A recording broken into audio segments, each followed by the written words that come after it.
Hey there folks, I've just finished day one of the bushwalks. Beautiful day, late September 2025. I'm just here at Husson's Walls Reserve. It's just in the sort of Hartley, Lithgow area. And oh man, I have stood here for a long time just trying to figure out exactly this one here. It's a really nice wattle. I want to do a profile on it because I don't always come out this way, and it'd be good to grab a few things before I go back home to Sydney.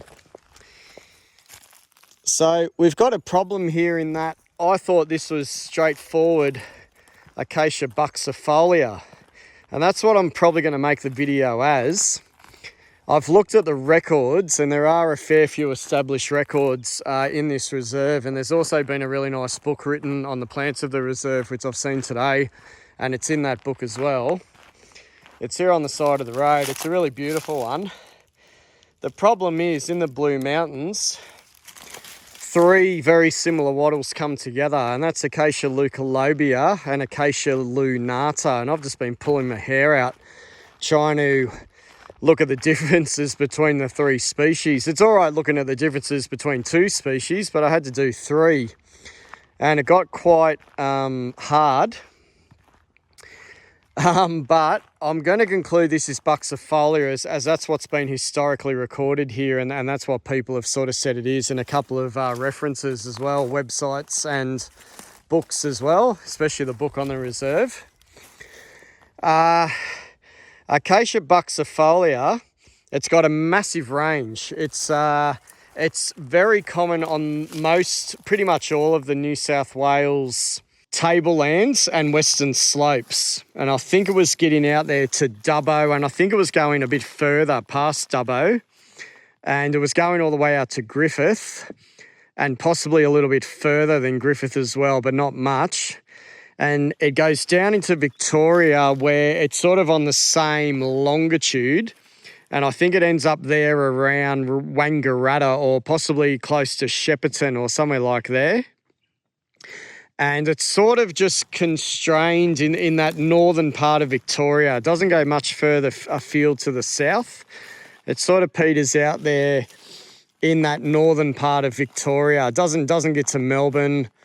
It's just in that sort of part between Albury and Wangaratta, Shepparton, and maybe a bit further to the east as far as I could see. It's really common through New South Wales on the tablelands and slopes heading north. It goes into Queensland and goes, I don't know, up to the Toowoomba area, I think, and a bit further in maybe. And then there's sort of a band of it that goes out towards Tambo. And as far as I can see, that's about the range.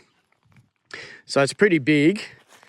If you're dealing with leucolobia or lunata, they've got a much smaller range, but they're very similar looking to this one. And there's records for lunata around the Richmond area, and I think that Bellsliner Road, and there's records for leucolobia from, I think, Lithgow onwards, but there's no records around here that I can see for leucolobia, or no one's established any anyway.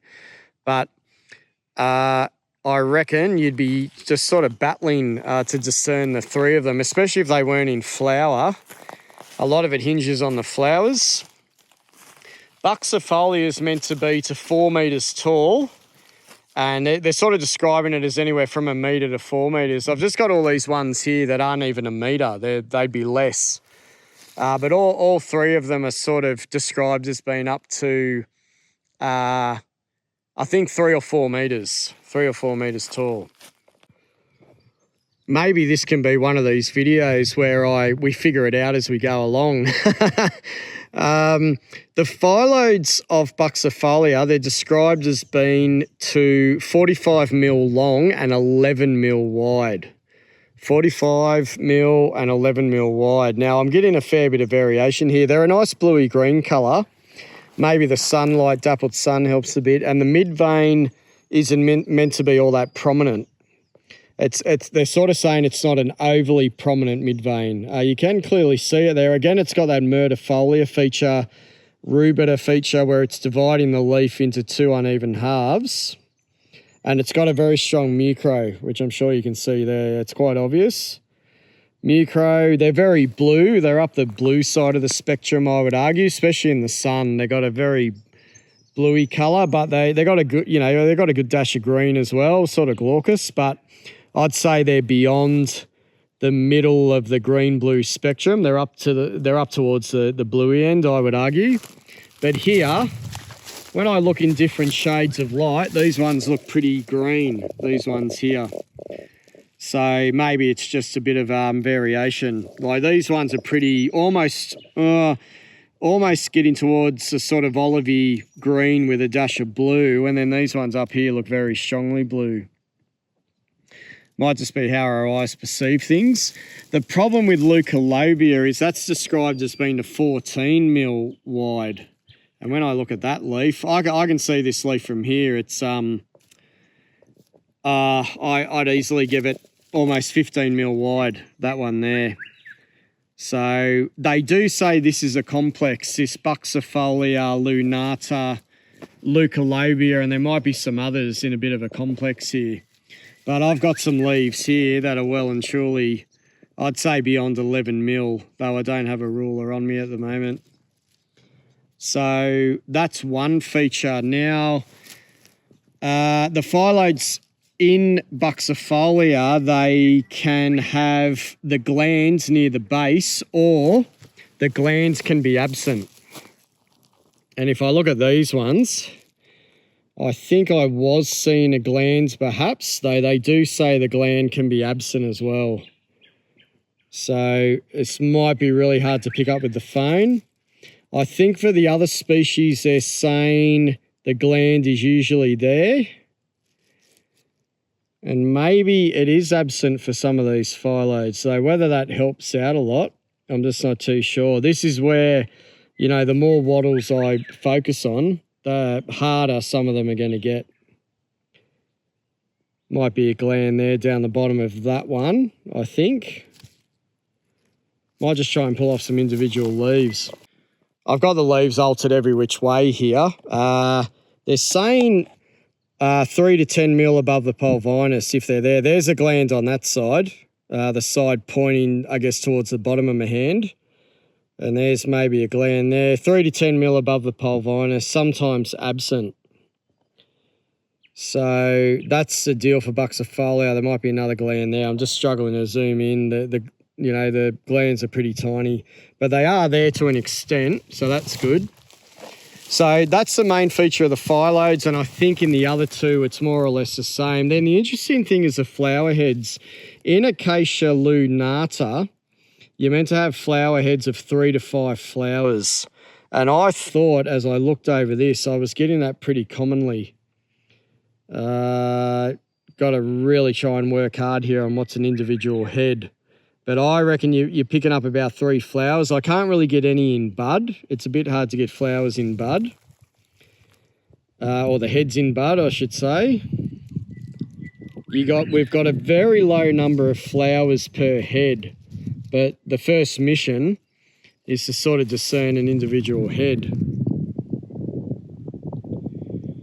1, 2, 3, 4, 5. Just the close nature of them, it just makes it so difficult.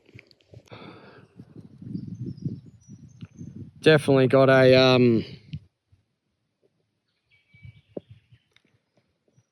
head here. And again, it would just get difficult. It's easier sort of with a hand lens to count the flowers, and that's what I was doing before. But I did get some heads on some other plants where the flowers went well and truly above 5. I was getting like 7 or 8 up to 10. Leucolobia, it says 5 to 10 each globular head, and in buxifolia it says 7 to 29. So 7 to 29 flowers.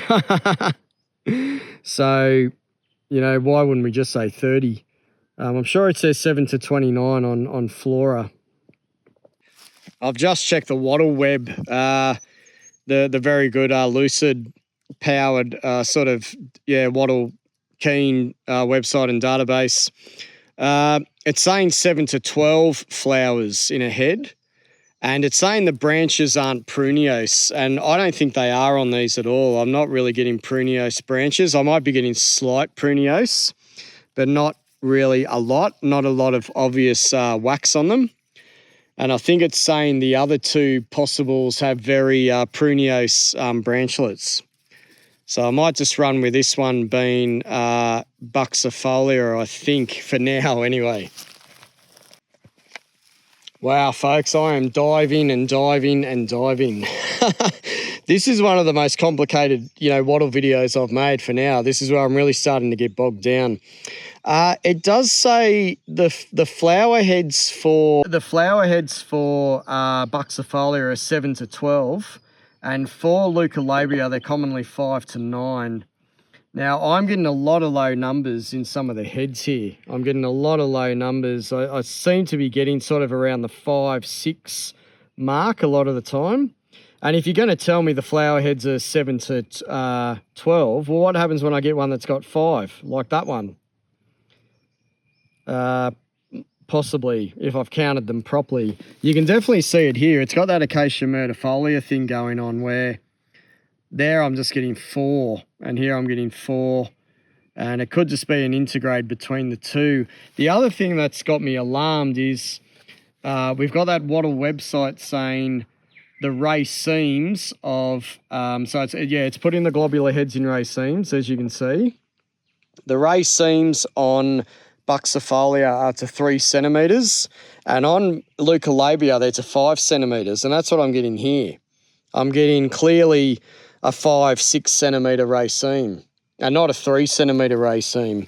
There are some that are about 3 centimetres, but I tend to be getting up to 5 centimetres in a fair few cases. Haha. If I go back to PlantNet, it does say sometimes the racemes are 6 centimetres long. So, but really, with two websites saying the flower heads are meant to have at least 7 flowers, and I just don't seem to be picking that up. I really just don't seem to be picking that up. So, yeah, that's the difficulty with this guy. I think that's going to be one of the difficulties. But, just having some of the heads here with about 5 flowers, and, it's saying that there should definitely be 7 in a head. And they seem to be saying that pretty concretely, that you should get 7 flowers in a head, at least 7. And I'm just not agreeing with that here at the moment, I don't think. Anyway, that's the difficulty. We've met a really difficult one. It would help to change plants. It would help to get some differentiation. I'm just going to go over and check out these ones here.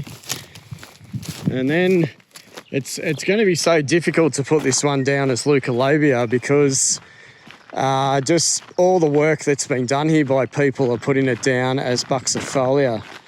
But you can see how beautiful it is. It's a gorgeous plant.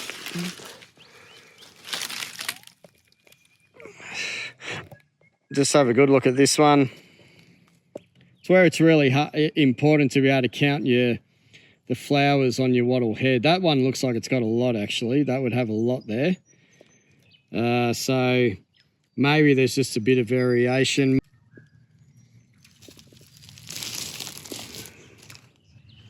And I just don't think the phone's going to do it justice. It's more of a hand lens count thing or even a microscope count thing.